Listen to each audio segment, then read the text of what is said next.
భక్తిధామం ప్రేక్షకులందరికీ నమస్కారం. భక్తి కథల్లో భాగంగా మొదటి భక్తి కథ చూద్దాం. ఇవాల్టి మన కథ ధ్రువ నక్షత్రం. ఉత్తానపాదుడు అనే రాజుకు 2 భార్యలు. వారి పేర్లు సునీతి, సురుచి. రాజుగారికి సురుచి అంటే ఎంతో ప్రేమ. ఆమె కొడుకు ఉత్తముడు. పెద్ద భార్య అయిన సునీతి పేరుకే రాణి. దాసి కన్నా హీనంగా చూసేవాడు. సునీతి కొడుకు ధ్రువుడు. ఇతడు తండ్రి ప్రేమకు దగ్గరగా ఉండాలనుకునేవాడు. కానీ తండ్రి పినతల్లి అయిన సురుచి ఇంట్లోనే ఎక్కువగా గడిపేవాడు. అందువల్ల ధ్రువునికి తండ్రి ప్రేమ కరువైంది.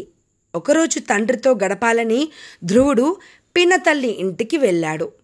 తండ్రి ఒడిలో ఉత్తముడు కూర్చొని ఉన్నాడు. ధ్రువుడు సంతోషంతో తండ్రి వద్దకు వెళ్ళాడు. తండ్రి ధ్రువుణ్ణి చీదరించుకున్నాడు. తండ్రి నిరాదరణకు ధ్రువునికి దుఃఖం ఆగలేదు.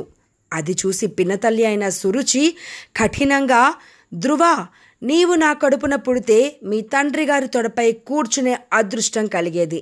ఇప్పుడైనా ఈ సురుచి కడుపున పుట్టించమని శ్రీహరిని ప్రార్థించు. అప్పుడు నీకు ఉత్తమ స్థానం లభిస్తుంది అన్నది పినతల్లి సురుచి. జరిగిన విషయమంతా తల్లితో చెప్పాడు ధ్రువుడు. అప్పుడు తల్లి, నాయనా ధ్రువా, నీ పినతల్లి నిజమే చెప్పింది. తండ్రి ప్రేమ కోసమే కాకుండా ఒక పెద్ద ఆశయం పెట్టుకొని శ్రీహరిని గూర్చి తపస్సు చెయ్యి, ఫలితం ఉంటుంది అన్నది తల్లి. తల్లి మాటలకి ధ్రువుడు సంతోషపడి తపస్సు చేయుటకు బయలుదేరాడు. దారిలో ధ్రువునకు నారద మహర్షి ఎదురయ్యాడు. విషయం తెలుసుకొని నవ్వుతూ, నాయనా ధ్రువా, పసివాడివి, పినతల్లి మాటలకు ఇంత పట్టింపా? తపస్సు అంటే మాటలు కాదు, చాలా కష్టం. నీ నిర్ణయం మార్చుకో అన్నాడు. నారదుని మాటలకు ధ్రువుడు, మహర్షి, పినతల్లి మాటలకు నాలో రేపిన బాధ అంతా ఇంత కాదు. ఉత్తముని కన్నా నేను గొప్ప స్థానం సంపాదించాలి.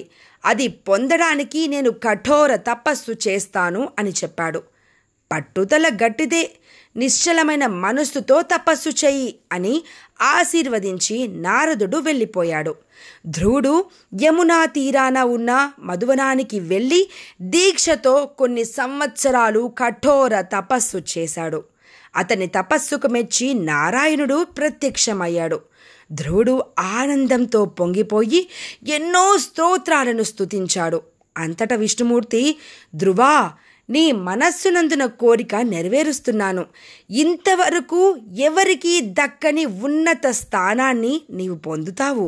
మహారాజువై గొప్పగా రాజమేలుతూ సుఖ సంతోషాలతో జీవించి చివరకు నక్షత్రమై ఉత్తర దిక్కులో స్థిరంగా వెలుగుతావు. లోకమంతా ఆ నక్షత్రాన్ని ధ్రువ నక్షత్రం అని పిలుస్తారు అని వరమిచ్చి అంతర్ధానమయ్యాడు. నేటికి కనబడే ఉత్తర ధ్రువంపై ఉన్న నక్షత్రమే ధ్రువ నక్షత్రం. ధ్రువుడు గొప్ప లక్ష్యంతో తపస్సు చేసి అనుకున్నది సాధించాడు. పట్టుదల, దృఢ సంకల్పం ఉంటే ఏ పనైనా సాధించవచ్చు అని మనం ఈ కథ ద్వారా తెలుసుకోవాలి. సర్వే జనాః సుఖినో భవంతు.